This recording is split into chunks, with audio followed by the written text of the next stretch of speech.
We're offshore with St. Barths to our stern, headed towards Jolly Harbor, Antigua. We are about 8 miles into the 75-mile offshore passage. The swell, that's a big one right there. There we go. The swell is moderately heavy this morning, 2 meters at 6 seconds.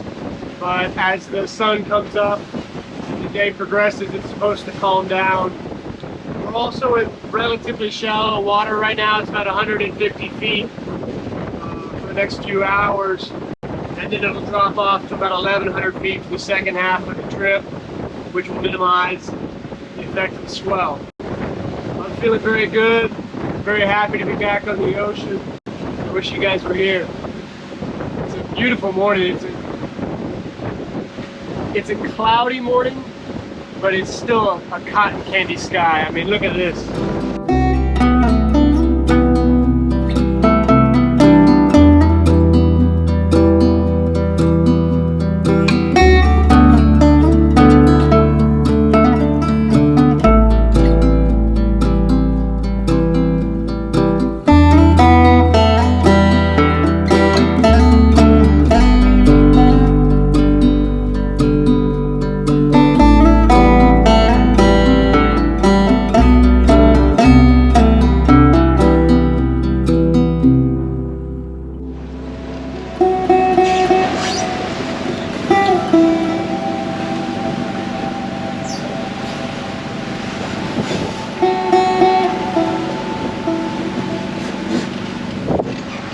Well, it's been a fun couple of hours. A couple of things I'm dealing with, aside from the swell on the side, is lots of crab pots. I don't know if they're crab pots, but they're fishing buoys, and I've gotten real close to a couple of them. You don't see them till you're right on top of them, especially with all the white caps and the waves. Everything looks like a fishing buoy till you're right on top of it. So I'm just nervous about hitting one and fouling my prop, and there's big patches of sargassum out here, which is, if you don't know, is the seaweed that kind of sits on the top. There's a little bit of it right there. But there's been massive patches of it I've gone through. And so I've just been nervous about fouling my prop, because with the swell the way it is this morning, I would not want to go dead ship and jump in. I would, but it wouldn't be fun. So I'm just hoping that here in about 20 minutes I'm in deeper water. I'm in 200 feet of water right now, and I'm about to be in 1,500 feet. So I'm hoping that means two things. I hope that means the swell is more uniform and less pronounced, and I hope that that also means less fishing buoys, so I can maybe sit down and rest for a minute.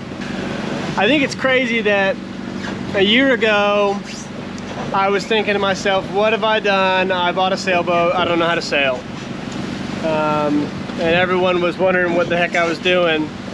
And I was so intimidated and ran the boat aground 100 yards off the dock on our first trip. Just completely did not know what I was doing. And now a 75-mile offshore passage with 2-meter swells on the beam and waters I've never seen before alone, I have a healthy respect and fear of it. Like I do, I'm very nervous, as I always am, for passage as we sit here crashing into waves. But I have an understanding of the boat that's much better, and I know what the boat can handle, and I know what I can handle, and so I guess like the anxiety has switched from a like, oh my god, am I gonna die, what do I do, anxiety that I had when we first started, to now it's just, okay, did I remember everything? Did I do my checklist? Am I thinking about everything, and just kind of like You know, just being alert is all it is. And there's been a big change in me through this process, and it's a good one. For as rocky and as scary and, you know, anxiety inducing as it can be out here to make sure that things don't go wrong, especially when alone, there's also a solace that comes with just focusing on this task and chipping off the miles and not seeing any land. You know, St. Barths is fading into the distance right now. And just being out here alone. There's something really, really therapeutic about it, where I can just think. So, I would highly recommend it, but it is not for the faint of heart. I say that humbly. It is not for the faint of heart. I got my offshore life jacket, by the way, and my tether. Best believe I'm staying tethered in out here, because alone, if I go over the side, Charlie be showing up in Antigua by himself. So, I'm being safe as I can be. I'm certainly glad I waited a few days to make this passage, because with the shallow depth, the relatively shallow depth of 150 feet, the sea state is pretty confused. You know, and it makes for a little bit choppier of a ride. And so I'm happy that I waited till today. I made the right call.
Okay, we are just minutes away from anchoring. The sky just cleared up, and I am not kidding you when I say I can literally smell barbecues from here.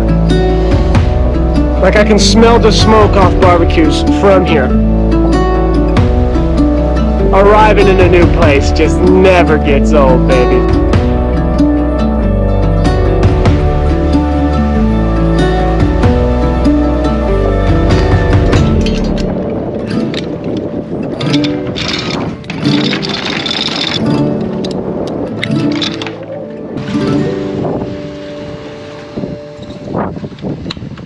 Well then. Hey buddy. Oh, thank you. Thank you. I think you did a good job too. Yeah. Welcome to Antigua. Welcome to Antigua, everyone. Okay, yes, I will feed you. Yes, I will. I have to update the vlog. I will feed you in a minute. Oh my goodness. No. No. No. I know. It's very sad. But you have to wait a minute. Okay, Kung Fu Panda, relax. Okay, welcome to Antigua, everyone. The sail was a really good one. Couple thoughts.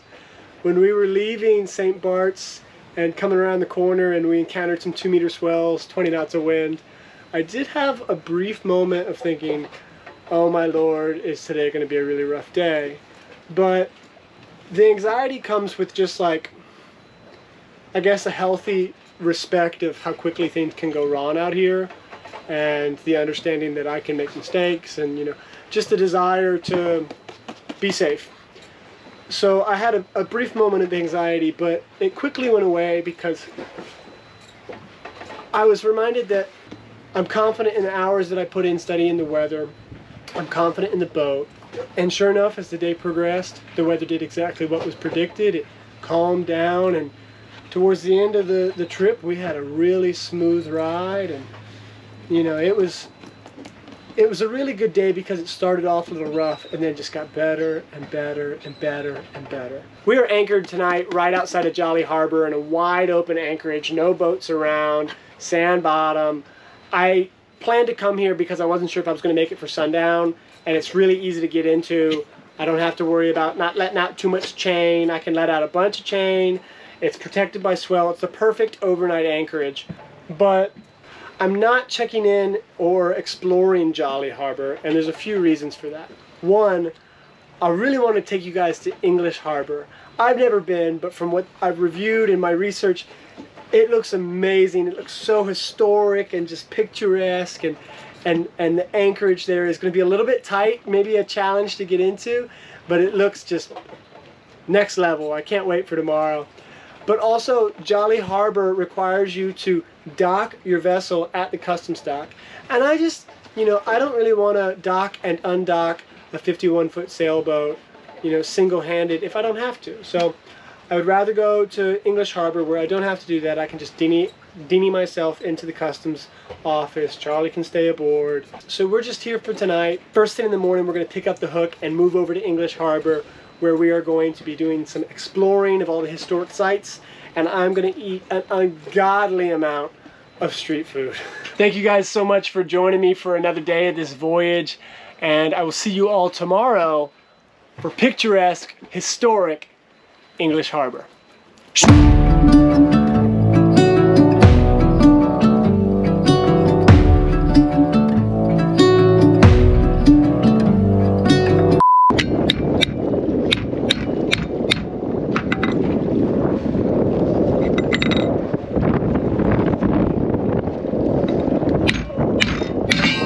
I'm exhausted, by the way. I'm like hallucinating.